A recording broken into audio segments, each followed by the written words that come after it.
Notes on Plato's liberal defense of the illusion of privacy.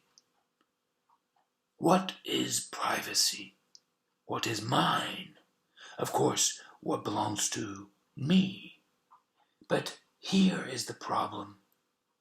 What is this I entailed by the mine? Nothing autonomous until, that is, the autonomous self is invented at the dawn of the modern world.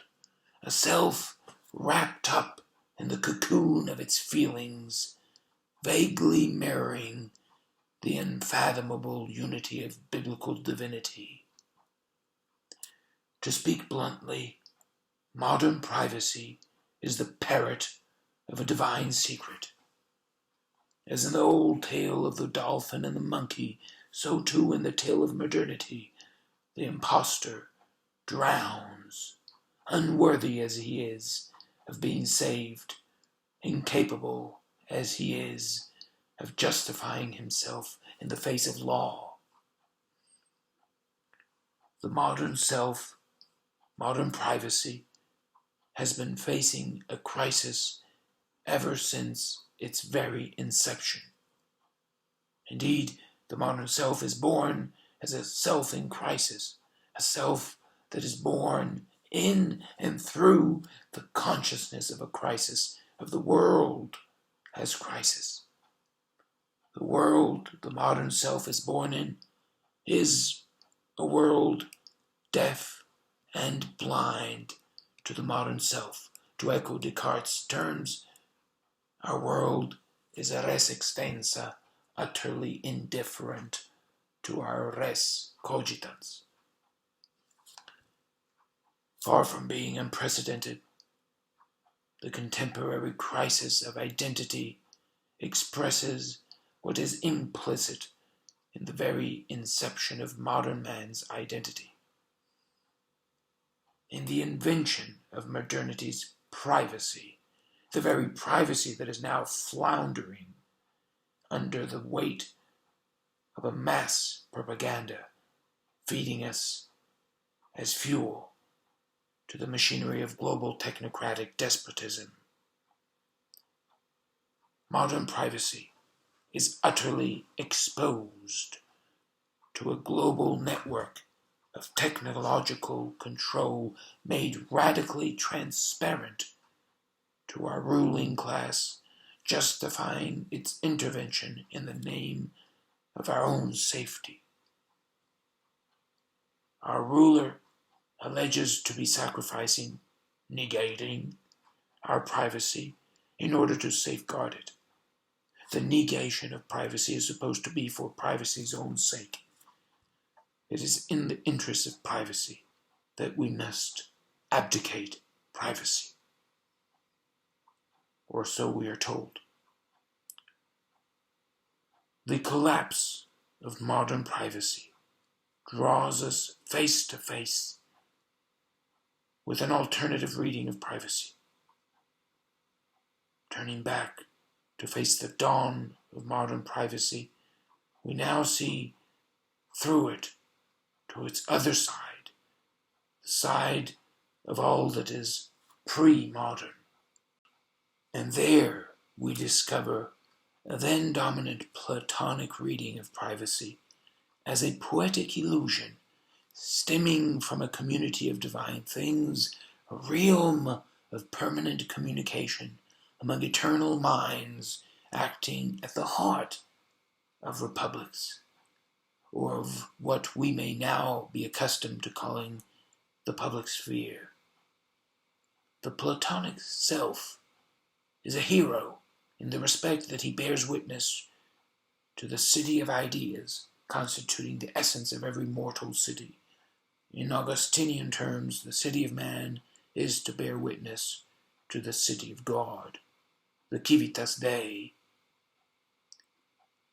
Plato's self, as Giambattista Vico would remind us, is a mind projected freely into a body. In this sense, the self is both mind and body. Now, the combination in question is a poetic fiction an illusion of the mind, determining itself as a body for the sake of seeing itself as a mind, of rising back to itself to think itself. Thought thinks its indetermination via its determination. It discerns itself through a discussion, even a conflict, between heavenly divinity and earthly humanity. The Platonic Self is the paradigmatic sight of a constant exchange between the divine and the merely human, between the heavenly and the earthly.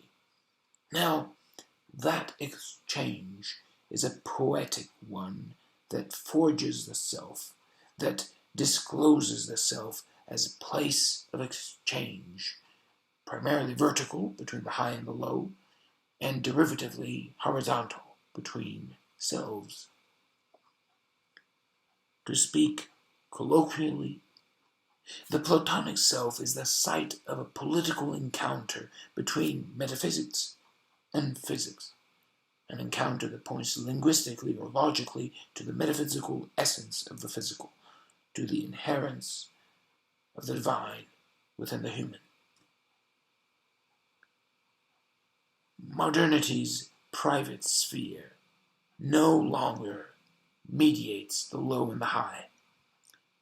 Instead, it is set up as an alternative synthesis of the high and the low, a synthesis that pretends to absorb both mind and body into a progressive movement, a new world in which the poetic mediation of the physical and the intelligible yields to a technological reconstruction of intelligible heights upon a physical foundation. While the modern self is an illusion pointing away from political nobility, the pre-modern Platonic self is an ennobling illusion, an image of heroism upon which rests all genuine political idealism. Just as the modern self is used and then discarded to destroy humanity, so is the Platonic self sustained in the interests of the flourishing of the res publica. In sum, while the modern self points to an absurd or self-refuting conception of human nature as apolitical, the Platonic, politically spirited self entails and points back to a political conception of the human, or to a conception of the human as irreducible, whereby the private sphere serves as proper link between the historical service of political life and its mysterious divine depths. The self here is not autonomous, and yet neither is it reducible to the circumstances of political superficiality. The classical Platonic self makes sense of political superficialities in the light of their sacred depths.